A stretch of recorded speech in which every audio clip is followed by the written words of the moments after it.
You hear that good voice, Miss Lou? You may want to produce me. I ain't lying. I might be ready one of these days. Ain't no stopping now. You can't do the video though. My dancing thing is not working.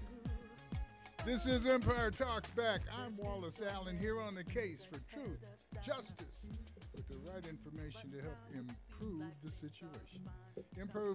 Empire Talks Back is brought to you by the Improve Association, where we are promoting business and community partnerships.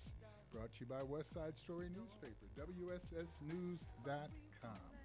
Today's special programming is brought to you by the California Black Media Stop the Hate Project in conjunction with the California Civil Rights Department. People can report a hate incident or a hate crime by calling 833-866-4283.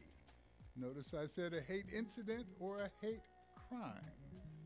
You can make that call 833-866-4283, Monday to Friday from 9 to 6 p.m. Now, outside of those hours, you can leave a message or you can call 211 to report a hate incident or hate crime. Hate incident? Probably don't know what that is, do you? Hate crime? You've heard about them. We're going to talk about those today. This is the Think Factory. Today's thought. For many states, September represents International Underground Railroad Month.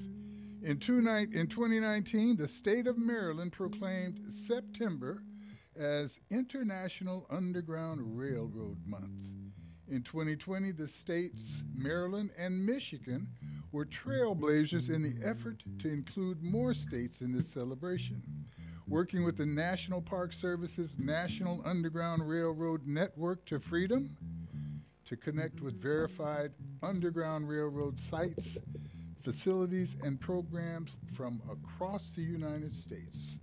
September was chosen to represent International Underground Railroad Month because it was the month that two of the most well-known freedom seekers, freedom fighters, and Underground Railroad operatives, Frederick Douglass and Harriet Tubman, escaped from slavery. When Harriet Tubman was a conductor on the Underground Railroad, there was no such thing as a hate crime. Let me say that again.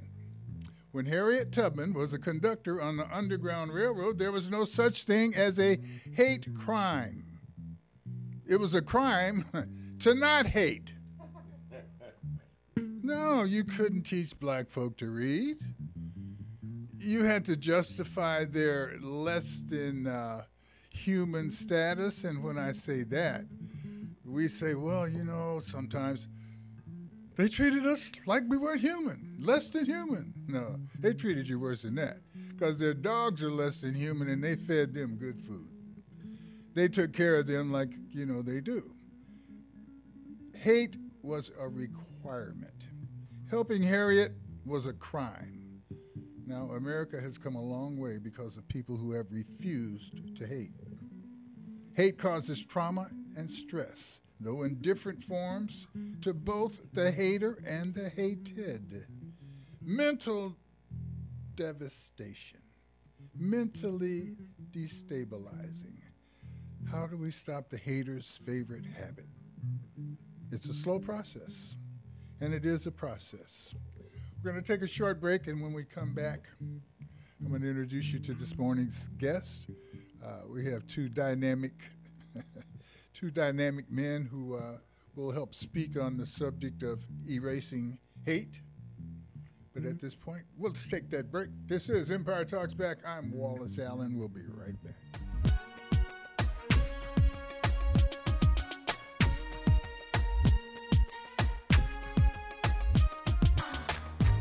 Publish your legal notice in West Side Story newspaper. For the best service and the best rates, call 909-384-8131. Publishing legal notices in the city and county of San Bernardino since 1990. West Side Story provides friendly expert service. Call 909-384-8131 to benefit from budget-friendly rates. Whether a fictitious business name, a name change, a divorce summons, or any other legal or public notice, call Westside Story Newspaper 909-384-8131. 909-384-8131. Join the Riverside Chamber of Commerce, the Riverside County Black Chamber of Commerce. Enjoy the many benefits of membership designed to support and accelerate your business. Make valuable contact with other professionals, expanding your resources and customers. Update your learning experience via their chamber's low and no cost seminars and workshops. Improve your social media impact. The Chamber is dedicated to supporting your unique business needs. Take your first step to the next level.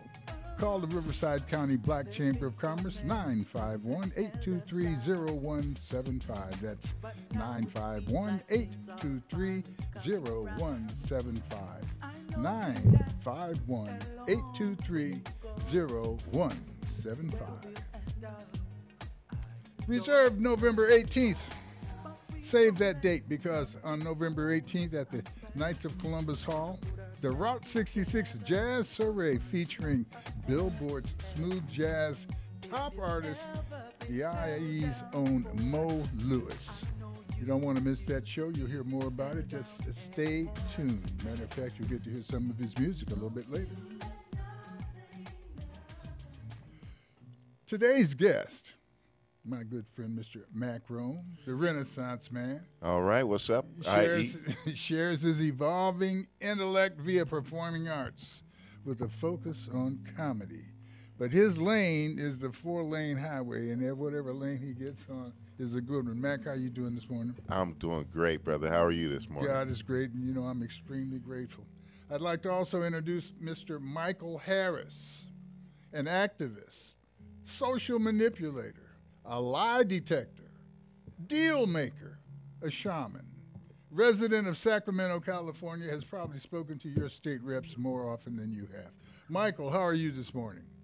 Yeah, I'm doing pretty good for a blessed Sunday morning. Well, blessed Sunday morning. Have you been preaching this morning? Did you hold services? Did you collect your tithes? What's going on? No, I just been talking to my plants, watering them, feeding them a little bit. Oh, yeah, you're collecting your tithes. You're gathering your good feelings from the result of the work that you've been doing. So that's what you do. I appreciate meeting you the other day in Sacramento. I appreciate even more the people that you introduced me to. Michael, meet Mac.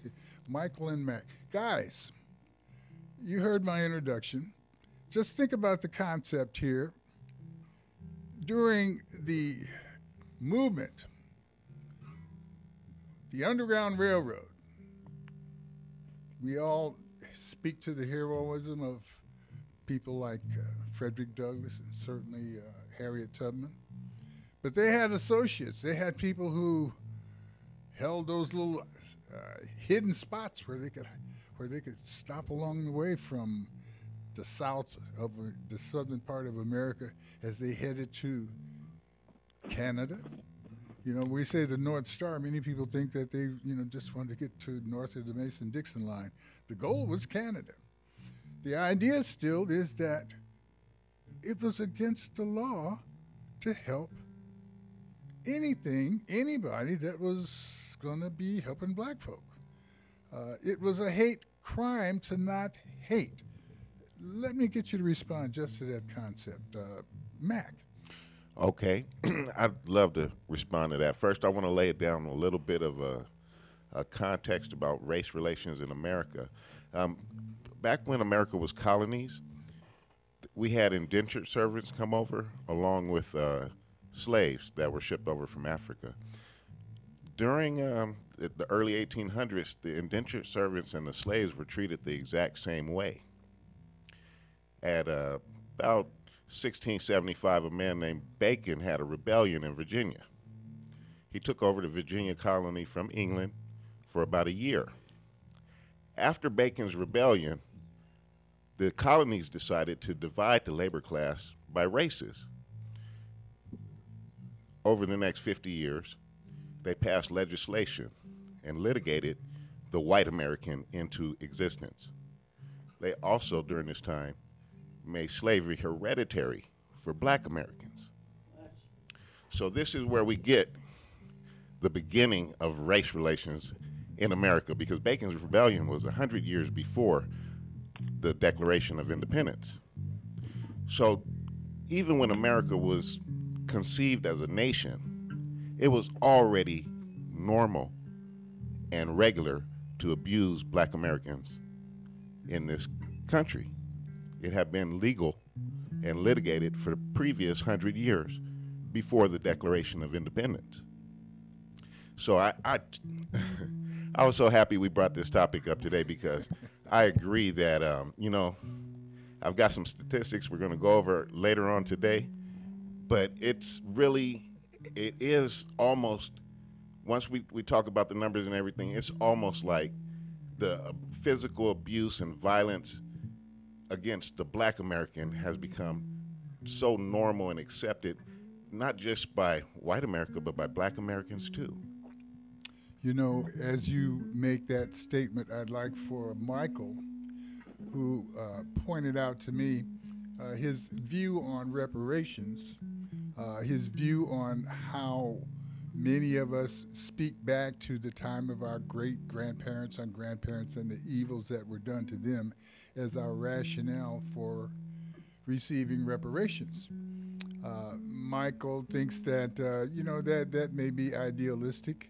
It also may be a reflection of our escapism, of not realizing that racism and the effects of hate and racism are not lingering echoes, but they are normal daily announcements. Michael, why would a person, a black person today, be wise to both satisfy his stress relief potential and his real access to reparations by being more recent in terms of his concept of racism and how it has stressed us out now? Could you describe some of those things that you were talking to me about the other day? Yeah, I'm excited for the dialogue and the ongoing deeper conversations. So for me, there's an individual reparations, there is your family, then there's the community, and then there's the broader everybody. But when you start talking about trauma and stress from hate, it plays out in different ways. I think Dr. Joy DeGury sums it up the best. The post-traumatic slave syndrome that comes out in different ways. But the idea that, people that don't even recognize that these things are happening to us are going to somehow quantify that, regurgitate 1,000 pages in a reparations report, and then actually come with some legislation magically in 2024 in California, and then at some point at the federal level. I just don't see that as a good use of the lawyers need to do that, but a lot of people can't. You're not going to be able to have a good outcome, comprehensive outcome in a short period of time. So if you go back to the caste systems in India, where race is even first on the scene, based upon your skin color, the caste system, and then you go to the Iberian Peninsula, Spain and Portugal, getting the blessing from the papacy in 1442 to begin the transatlantic slave trade, based upon race and the perception that they may get involved in this religious war that, Well, now the Catholic Church is dealing with Michael. With Muslims. Excuse but me. the idea, so it's based upon. Michael, I want to break in. Yeah, you just inspired me there when you brought up the Pope's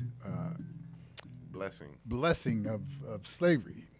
He didn't just bless the idea of slavery; he also ultimately blessed the idea of hate. Yes. In the sense that we can't treat people the way they're treated. We'd have to treat something less than people. and we would have to treat something less than our pets, something that we consider less than our pets, in order to separate families and rip babies out of stomachs and carry people across the ocean and throw them off the boat if they didn't succumb to the pressures there. Michael, one of the things that I'd like to get you to point out is that the stress that we see today is really the hate incident. You know, the difference between the hate incident and the hate crime. Our history certainly has, I guess, dulled us and numbed us to the smaller aspects of it. The importance of the little things, I think, is brought out by our concept or our memory of Bill Bratton, Chief Police of New York, who decided to affect a policy that says we're going to go with the broken window. We're not going to wait for you to break in the door. We're going to start. We're going to go with the little things. We find that in terms of California's hate program and policy, that our Asian community, a couple of years ago with this started with the COVID, certainly started longer than that, earlier than that, but with the COVID and people pointing at China and saying that that was the cause, well, you know, we all look alike. Asians certainly had the problem then of responding to being the people who were blamed for the COVID and were brought into a whole new realm of terror, insults, spitting, beaten up. We didn't have anybody drugged behind cars and hung, but we certainly had incidents well beyond the level of crimes. But they spoke up on the incidents. They spoke up on the inconvenience and the high level of stress and trauma that was being brought to their community immediately. California came up with millions of dollars, hundreds of millions of dollars, to help fight that. And I think that's a wonderful model for the rest of our hate victims to follow. And evidently California does too, because now we're saying report the hate incident. Now, when we come back, let's kind of give people an idea of what is the difference between an incident and a hate crime. If it's not against the law, what is it against? Is it against humanity? Is it against morality? Is it against ethics? What is a hate incident? We'll talk about it right after this break. This is Empire Talks Back. I'm Wallace Allen. My guest, Michael Harris of Sacramento, Mac Rome of the world. We'll be right back. We've got the groove. There's been so many. Publish your legal notice in West Side Story newspaper. For the best service and the best rates, call 909-384-8131. Publishing legal notices in the city and county of San Bernardino since 1990. West Side Story provides friendly expert service. Call 909-384-8131 to benefit from budget-friendly rates. Whether a fictitious business name, a name change, a divorce summons, or any other legal or public notice, call West Side Story newspaper 909-384-8131. 909-384-8131. That's 909-384-8131.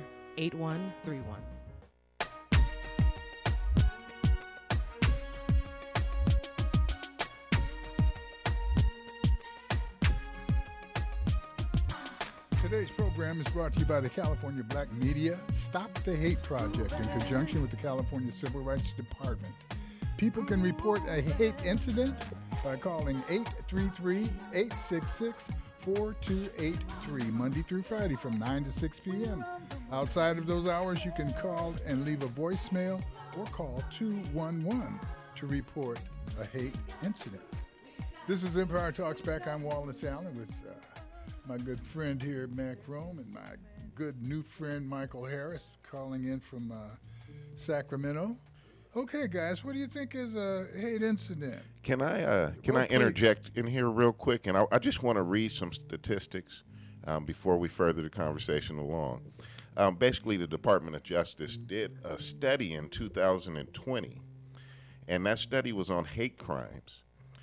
And basically, what they're saying is that hate crimes have increased for all races, 32% from the previous year, 2019.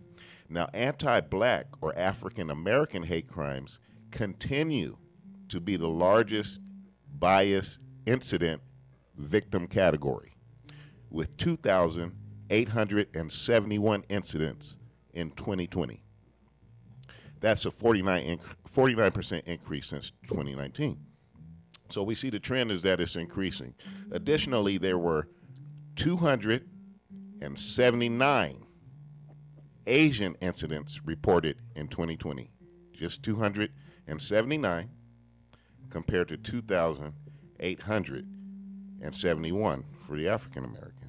Now, the other largest categories for hate crimes include anti-Hispanic or Latinos. Now, they put them third, but they actually have 517 incidents. Okay?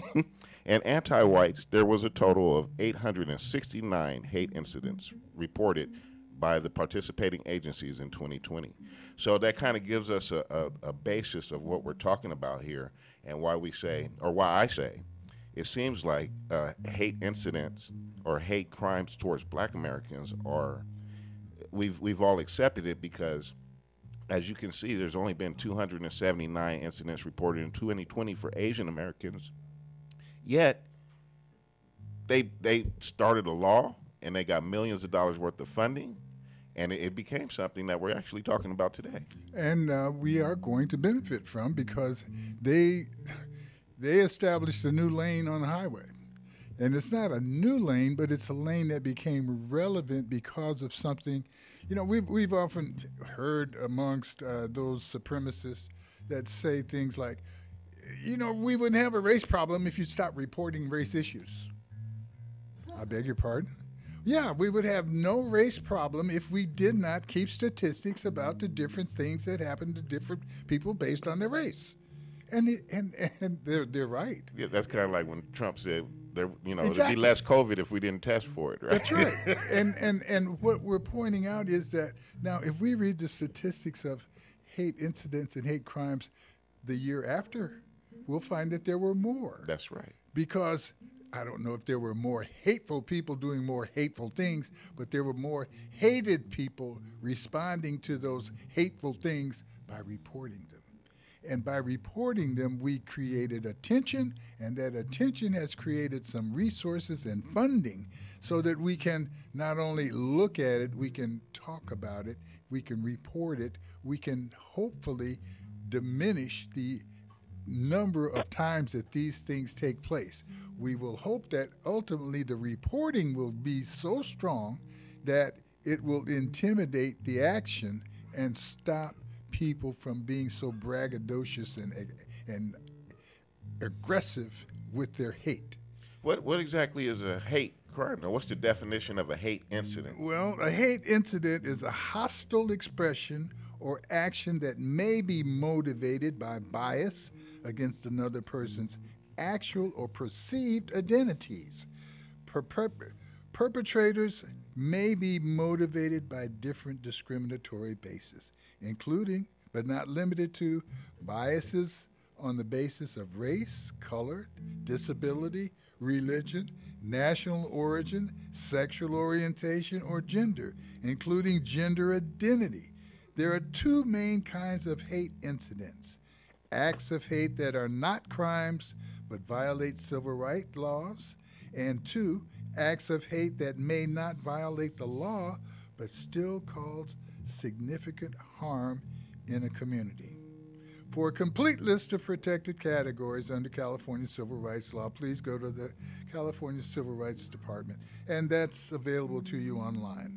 And we can talk about the hate crime a little bit later, but what we're saying here is things that people can do, and I initially said, well, it just make you feel bad. You know, in our experience, Michael, historically, when we were exposed to things that only made us feel bad, we were tending to be relieved, because the alternative to being made to feel bad was to be drugged behind a truck, hung, embarrassed, and beat up in front of your family and friends. And to escape that is a relief, but it creates that stress and mental problem that we're left with. Your comments on that, Michael?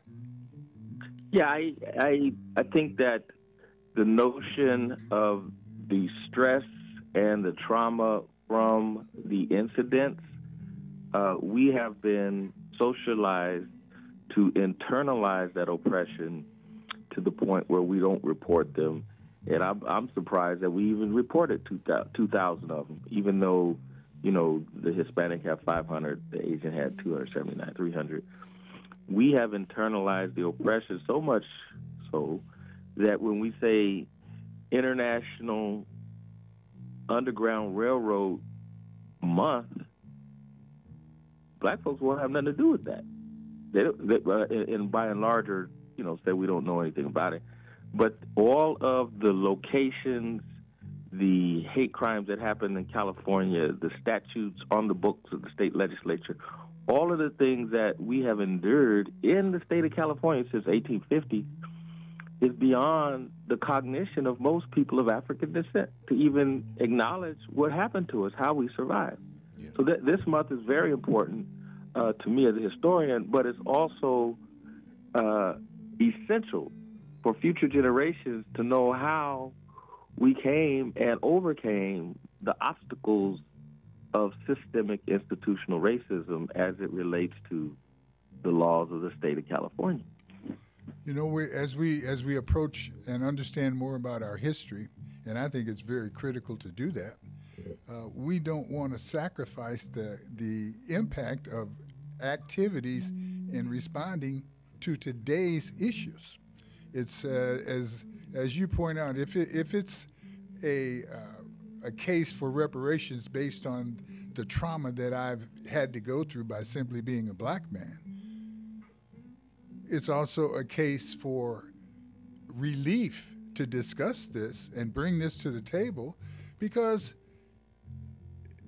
hate and racism is a nasty habit that we find many white people are trying to break. If that were not the case, there wouldn't have been no Underground Railroad, because the stations were not able to be put together by black folk. They were put together by non-black people. Our civil rights movement, our progress has been made as a result of relationships that we have been able to create outside of our race, outside of our ethnicity. That says something about the potential of all of us, not just of black folk, not just of white folk, but of what occurs when we decide to come together and acknowledge our oneness. Now, I've had some people kind of jokingly and sarcastically say, well, the help we're getting from white people these days is basically because those white people are actually black folk who were passing for white back in the 40s and just the new genetic. I said, that just, people just are, not knowing. If you go back to Harriet Tubman, her mama called her Minty. If you go to, that is the headquarters for the Underground Railroad Network of Freedom for the World. And if you look at how she and John Brown, Reverend John Brown, worked together to arm insurrection, Harper's Ferry. And, it was his idea, the pastor's idea, that if we arm black folks and that they shot up and fought for their freedom on the battlefield, they'll be free.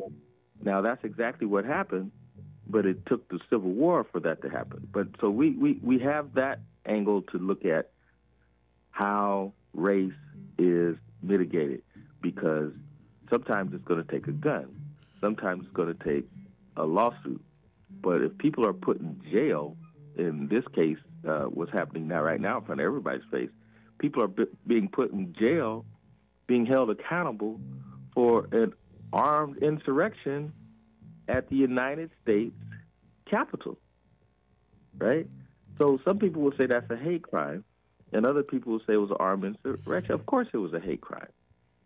Well, let me jump in this. This is real hot, brother. I'm so happy that you got on this program. It's great to meet you. I want to talk about that because I think I noticed, and I know a lot of people will be able to relate to this. We all saw that Riverfront, Alabama brawl, right? Yes. Now, if you talk to people after that incident, the black people will say it was a hate incident because the Caucasian people jumped on this senior citizen black man, the dock worker. But then if you talk to white Americans, they'll say that the black people were acting like a gang and it was a race fight.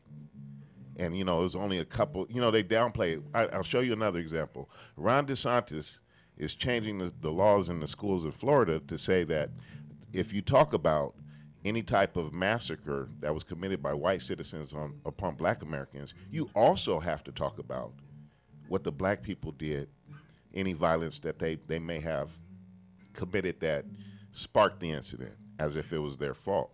So that's my question is, and I said it earlier, who defines what the incident is? Who? Because you can have two different people look at the same incident and accuse each side of being hateful and doing a hate incident.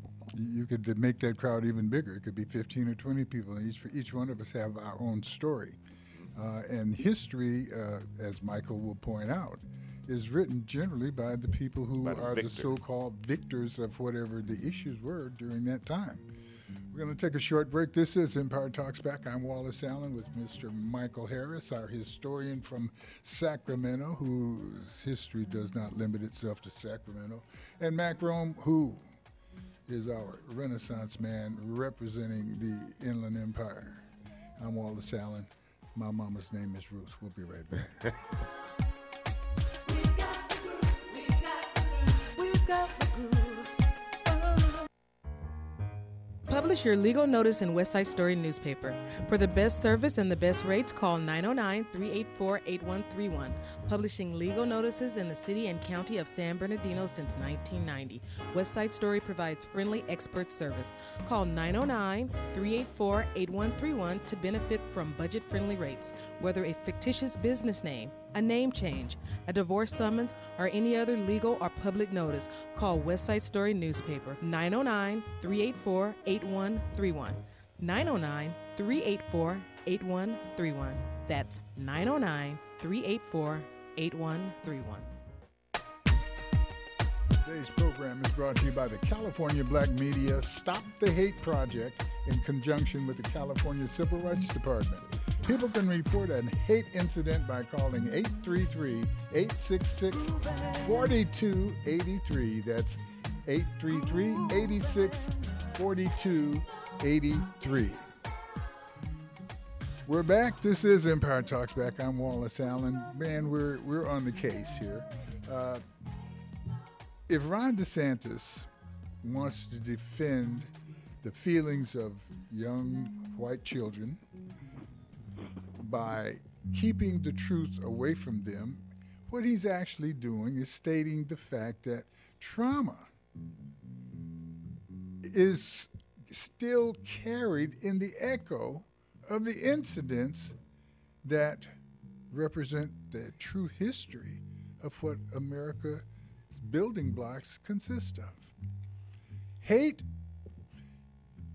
you can't treat people less than human. You can't treat people like God had nothing to do with creating them without instilling a level of hate in order to accept the kind of treatment that you as a human being place on another. Hate is a terrible habit, but it is a habit. It's something that can be gotten rid of.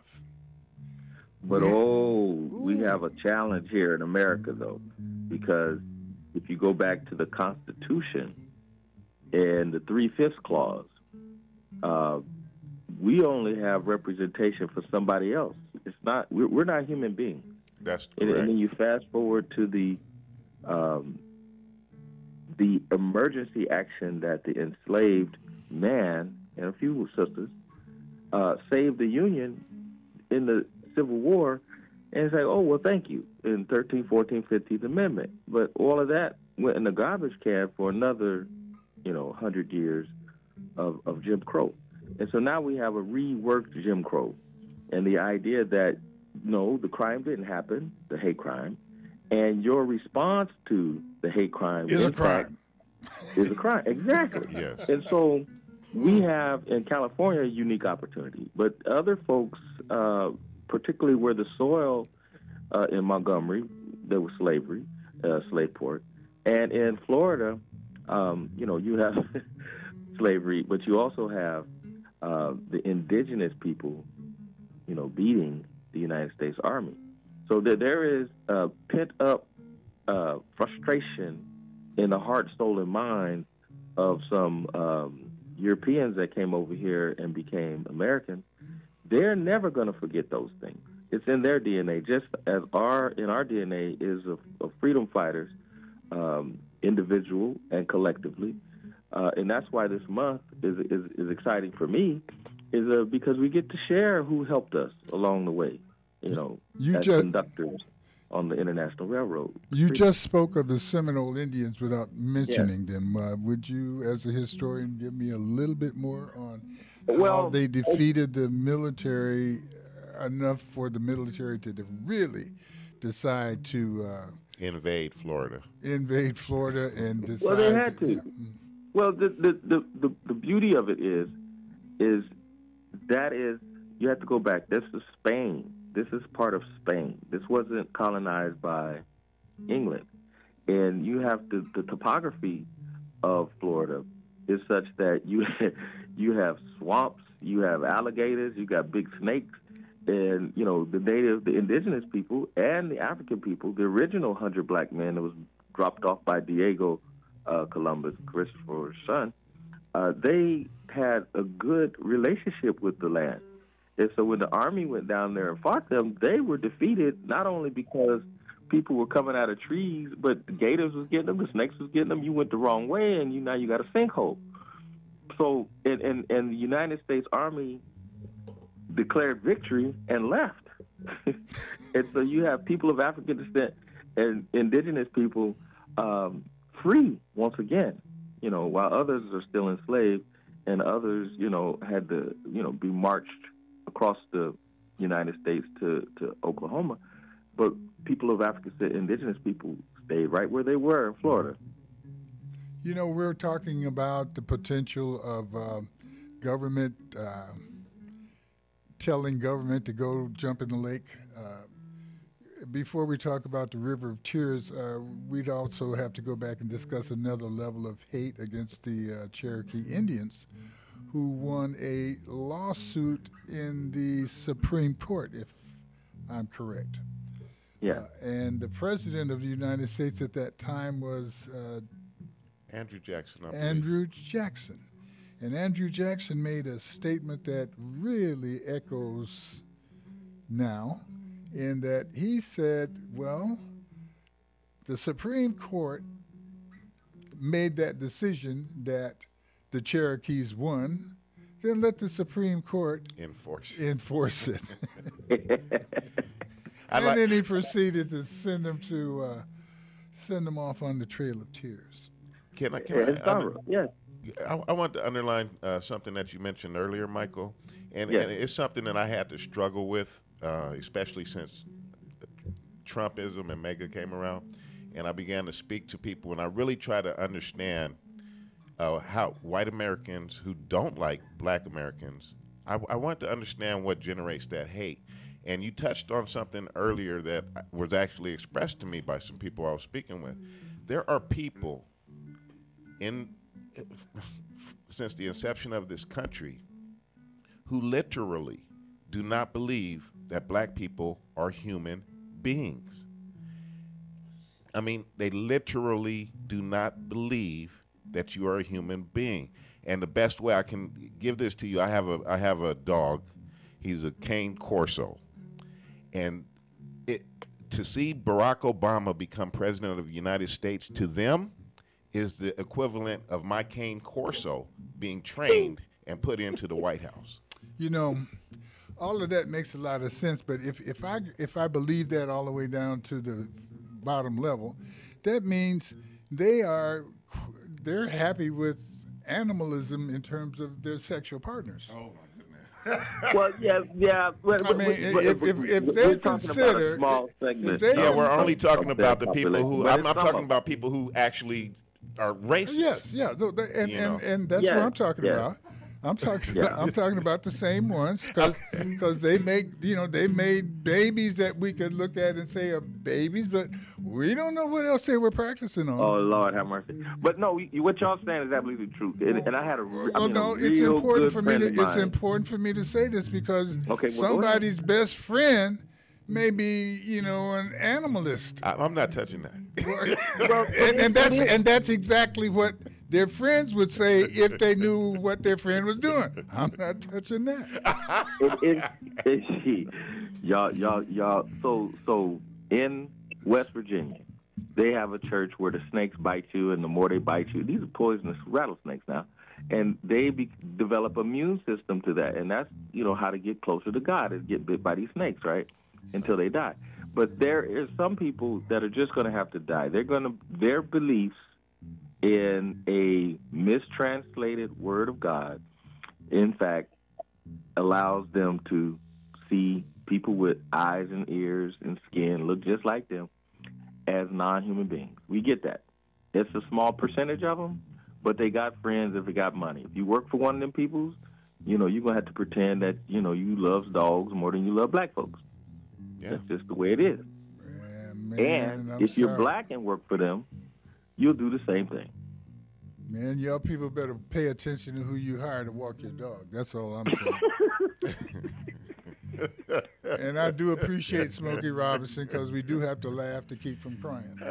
Well, I mean, but the idea, if you go across the other side of the planet, dogs is just like a chicken, and it's on the menu. Right. But Yeah, here well- in America, because if you go back to 1788 in the Constitution, when it was ratified, and we're only talking about 13 states. We're not talking about the whole United States. We're just talking about 13 states that were colonies, so-called yearning for a greater measure of freedom, religious freedom, so-called. But the idea that you're not a human being in the Constitution, you're 3/5 of a human being. And And we the know. only reason why that changed is because you preserved the Union with a gun. Now, you got to marinate on that because that is so deep. And you think their values and their beliefs change just because you helped win a war? Oh, no. Well, if that was the case, we would have had many opportunities for them to change because black folk in America are probably the only consistent or ethnic group that has consistently fought and on America's side in every war that America has been in. Oh, of course, yeah. Now, we're going to take a short break, and when we come back, I want us to try to figure out and talk about how we as men deal with this problem on a daily basis with a futuristic look at solving it. We'll be right back. We're on the move. Yeah. Publish your legal notice in West Side Story newspaper. For the best service and the best rates, call 909-384-8131. Publishing legal notices in the city and county of San Bernardino since 1990. West Side Story provides friendly expert service. Call 909-384-8131 to benefit from budget-friendly rates. Whether a fictitious business name, a name change, a divorce summons, or any other legal or public notice, call West Side Story newspaper 909-384-8131. 909-384-8131. That's 909-384-8131. Today's program is brought to you by the California Black Media Stop the Hate Project in conjunction with the California Civil Rights Department. People can report a hate incident by calling 833-866-4283. That's 833-866-4283. Don't marinate on it. Don't let it affect your life beyond the incident. Call 833-866-4283. Recognize and report hate incidents. This is Empire Talks Back. I'm Wallace Allen. I want to thank you, Michael, for your time. I want to thank you, Mac, for your time. And I want to thank our good friend who's so invisibly relevant.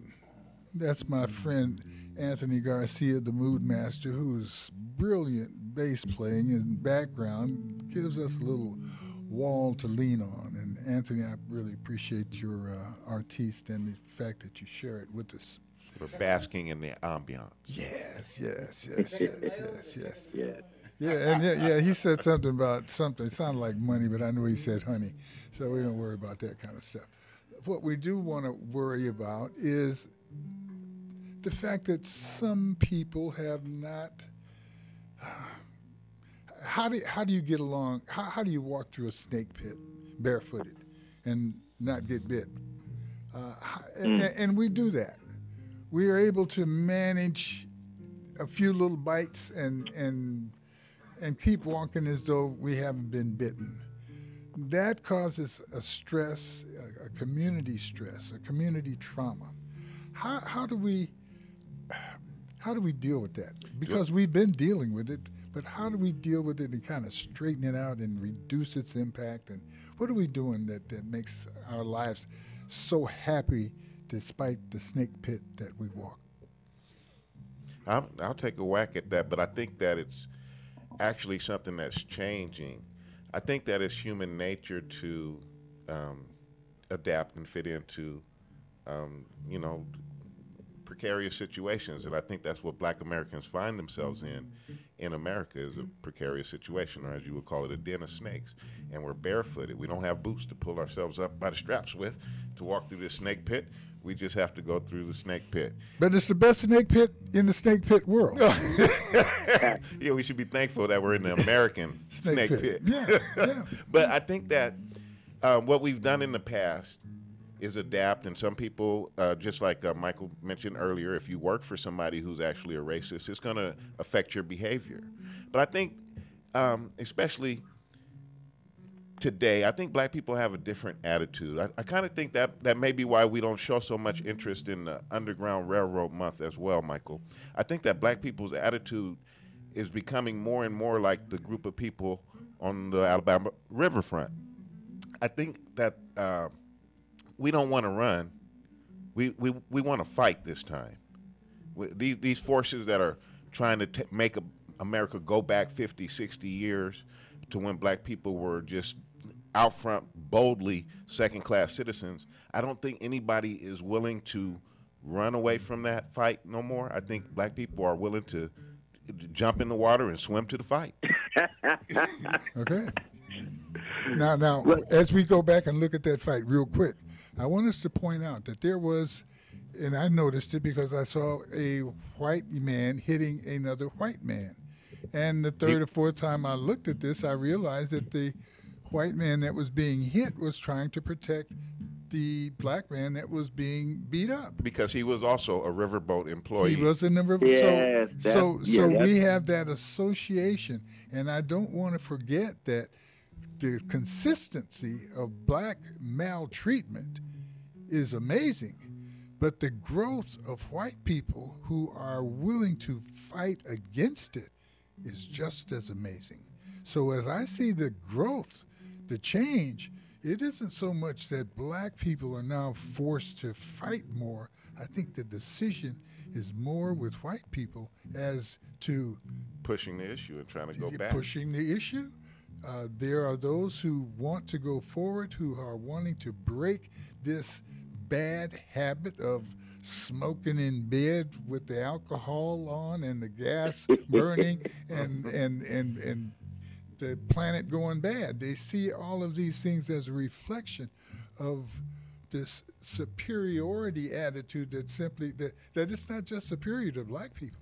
I understand now that when white ministers, when they talk to their congregation about the attitude of Jesus, the idea of compassion, the idea of helping and being concerned about the poor and the hungry, that their church members now are saying, "Whoa, wait a minute." Jesus was a snowflake. Yeah, Jesus was woke. We ain't trying to be woke. But okay, so this is a blessed time to be living and see it and experience it, because all of the efforts to destroy the ancient African spirit and people of African descent here in America, they see that hasn't worked. So tomorrow is Labor Day, and we worked 270 years labor for free. And folks saying, nah, well, yeah, that happened, but, you know, y'all ain't made a good case to get no payment for that. So that's, you know, we can set that aside. That's going to happen. But what we need to do individually is no different than what happened yesterday on the football field. You know, the Colorado Bull. Go Deion! They vibrated higher, and they won. You know, they run a track meet on a football field, right? Because they believed in themselves. Their spirit vibrated higher. And what happened? You have all the transfer of wealth in Colorado on the football field. Team won one game last year. They won one game yesterday. And the money you're going to see it next week. Nebraska is going to be in a big old pit in Colorado, and it's going to be a track meet. But the idea that those boys, Deion's got them vibrating higher. Their spirit is believing in one another as a team. That is what people of African descent, black folks in America, must do. We must vibrate higher. We must transfer the wealth amongst ourselves. If we get some wealth that should have been ours all along through reparations, that's good. Oh. But if we vibrate higher right now today together, we'll be just fine. You know, we've done that. And that is the secret ingredient of soul. And you've brought it out. And that is the attraction that the world has for black people, based on your ability to stand in the snake pit, get bit, and glory in it. We have set an example of how you can get along despite. What we would like to do is continue setting that example and get along because others are willing. I think our effort needs to be spread around. I think we need to step out and bring with us everything that we have as we step out and speak to those people that are in question. Speak to those people who are in doubt. Speak to those people and let them know that, you know, we can help you get to heaven. And we ain't talking about killing you, but we are talking about helping you get rid of that bad habit of hate. We are talking about allowing you to step into the light. Yes. And understand that we are New Testament people. We're not Old Testament, cut your hand off because you did something wrong. We are New Testament Jesus kind of folk that say, we can forgive if you can. If you can forgive yourself, we can forgive you. But we've got to admit what needs to be forgiven. KCAA Loma Linda. The Legacy KCAA 1050 AM and Express 106.5 FM.